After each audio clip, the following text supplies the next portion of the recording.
What is going on, guys? It's your boy CJay and we're back with another Apex Legends video. So today we're going to be talking about how to get more wins in the new permanent duos mode in Apex Legends. So a lot of people have been on Twitter, I've seen it on Reddit, and they're talking about how different the gameplay really is, and it's very different from what you're probably used to in trios or squads as it used to be. So without further ado, I'm going to give you guys some tips and just kind of stuff that I've noticed that will help you get more wins in duos. So let's get into it.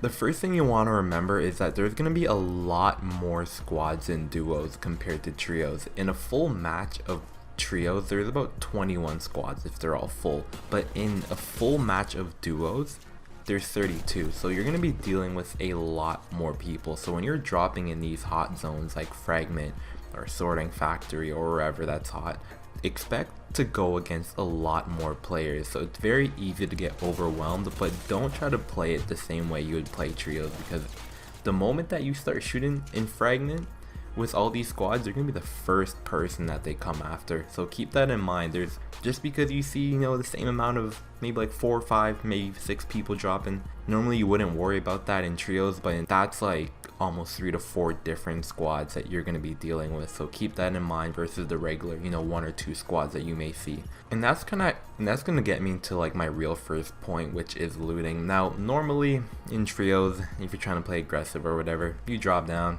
pick up a couple guns, pick up some armor, and you start rushing every squad. You don't want to do that in duos, because one thing I've noticed about duos is that if you were the first team to start shooting at players at the start of the game in these high loot areas, you're going to be the first team that everyone comes after. So you might kill a squad real quick that landed with you, but then you're going to find very quickly that before you even loot the player that you killed, you're going to have squads running left and right at all angles, and it's a lot harder to fend off squad after squad after squad, especially since if you only do like one building, you probably don't have that much ammo, and ammo is very important in duos because the amount of third partying that happens is just unreal.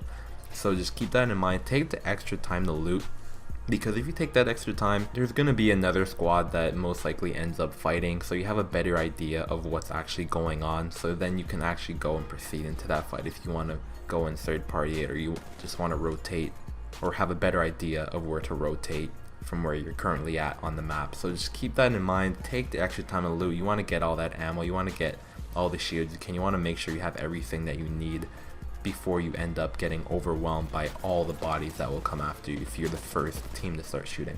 Even with that all being said, don't spend too much time looting, and I mean after you've finished fighting people, when you're in the middle of fighting people, you just cleared a squad or whatever, don't sit there and just try and loot and look for every single attachment that you may need, because like I said, there's a lot of players, there's gonna be a lot more teams coming after you, so you don't want to be caught up looting and not have enough time to react to a third party. Also, before you start looting every death box, make sure that you heal yourself up. Like I see a lot of players, and even in this gameplay there's probably a clip in here somewhere of just players on my team, instead of healing themselves before they hit the loot box, they just go right for the loot, they try and grab all the loot, and then they end up getting killed by a third party immediately, just straight one tap, because they didn't heal themselves. Make sure you're always paying attention to your health. The moment that you have some time to heal, do it before you loot, do it before you grab anything. Just make sure you're always healed up, because again, there's gonna be a lot more squads coming after you, and if they're really close, you're not gonna have enough time to grab all that ammo. And if you're spending all that time grabbing ammo and attachments and stuff, you're gonna feel very overwhelmed when someone just pulls up and you have half your health and you can't really, and you don't have any time to pop a heal. So keep that in mind. Next thing I want to talk about is playing way too aggressive. Like, don't give up your positioning just to get a couple kills. Like if people are running away from you, which I've noticed in duos a lot, like teams that they feel like they can't win, or you have high ground on them, they don't want to push into you, they just jet out of there, they're gone. Don't overdo it by chasing them across the damn map, because what you're doing is that you're basically putting a big target on yourself. If people see you running out in the open chasing the squad, they're just gonna come and third party you, and the squad that's already running away from you, if they see you getting shot from behind, they're just gonna turn around, they're gonna start shooting you too. So you don't want to put yourself in a situation where you're getting shot at from multiple angles because you're trying to search a random duo that doesn't want to fight you. Also, you don't want to give up a good position. Like if you have a nice height advantage in some place like Fragment in late game or Skyhook or something, you don't want to give that up to chase a duo that's just running out in the open. Like you want to stay out of the open as much as possible because there's only so much cover that you can use, and if you're getting shot at multiple angles, it's going to be very hard to get out of that situation. Also, another thing that I've noticed is that a lot of players now are running Bloodhound, and you don't want to be getting pinged multiple times by Bloodhound and you're just in the middle of the open. Like if you're getting pinged by a Bloodhound, it's okay if you're already in a build and you've got cover, you have good positioning and you can hold it down, but it doesn't really matter if they ping you or not. But if you're chasing after someone, you're getting pinged and pinged and pinged, it's not a good idea. So there's nothing wrong with playing aggressive, but just don't overdo it, especially in late games where your positioning really does play a big part. Another thing to add on to that is that when you're running into the open, especially with characters that aren't as mobile like Gibby or Watson, you're putting you or your teammate in a position to get picked off very easily and basically left behind. Like if you're a Pathfinder and you're playing with a Watson and you're just zooming across the map, or you're an Octane or something, it's going to be kind of hard for the Watson or Gibby or Caustic to keep up with you, and if they're getting shot at from multiple angles, they're not going to be able to escape as easily as an Octane or a Wraith or a Pathfinder would be able to do. So keep that in mind, which kind of leads me into my next point, which is sticking to your teammate like glue. Like stick to them like you're playing in a ranked Predator lobby, because that's how a lot of duos are playing. Because what I've noticed is that a lot of the duos that you see that are really like sticking to each other like glue, and just you see them clap every squad inside there on the feed, those are the kids that you would have seen in trios, and they're playing together, and it seems like they don't have a mic, but they really do, because they're just sitting in a party together, but they're always playing close. Those are the kids that you're seeing in duos now. Those are the kids that shine up in duos. So make sure that you're sticking to each other like glue, because when you start getting too far from your teammate, any decent duo is going to call that out and you're going to get picked off immediately.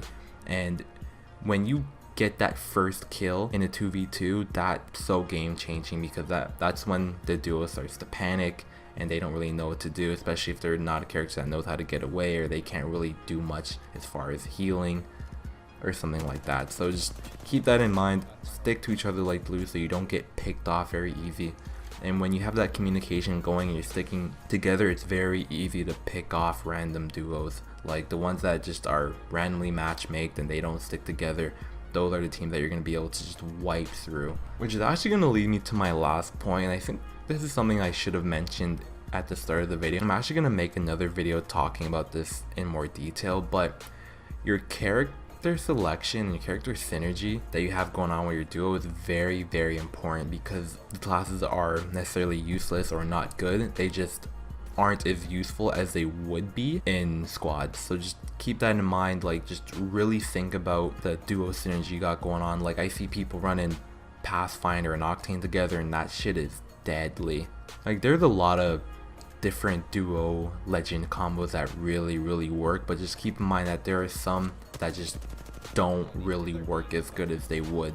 Like example, Bloodhound. Like Bloodhound is probably the best teammate that you can have right now, and while a Wraith might not be as useful as it would be in trios. And I guess my example for that would be, and I'll explain this more in my next video, but the Wraith portal in duos will work against you more than it will help you, because in duos, if you're using your portal to try and get your teammate up, if that team has 2 left, they're just gonna follow you through the portal. Simple, because it's 2v1 at that point. In trios, you can get away with it because you have 2 other people normally that can kind of hold it down on the other end of your portal. But if they just see that it's just you, they're gonna push. Also, when you're portaling, you're leaving your other teammate to get 1v2'd while they wait for your other portal to go up. Again, in trios, you can get away with that because you have 2 people that will normally be up waiting for you to finish your portal. So it's very different, and it will encourage the other team to push that player that's waiting for you to finish that portal. So just keep that in mind, and then once they kill you, once they kill that teammate, they're just gonna jump through your portal, knowing that it's a 2v1. So it's not that it can't be used, and it's not that it's not good, but stuff like that in duos will work against you, even though in trios it would actually be really useful. So just keep that in mind. I'll explain this more in another video, but that's basically the tips I got for you guys. If this does help you out, let me know. I do have another video coming out tomorrow where I'll be talking about legends or something like that, and there'll probably be some more gameplay as well. So be on the lookout for that. Hope you guys do enjoy it. Make sure you drop a like, drop a comment, and subscribe if you're new to the channel. I will be posting a lot of Apex tips and tricks and stuff like that. If you're looking for all that news, settings, gameplays, tips, all of that, I'm your dude. So with that being said, it's been your boy CJay, and I'm out. Peace.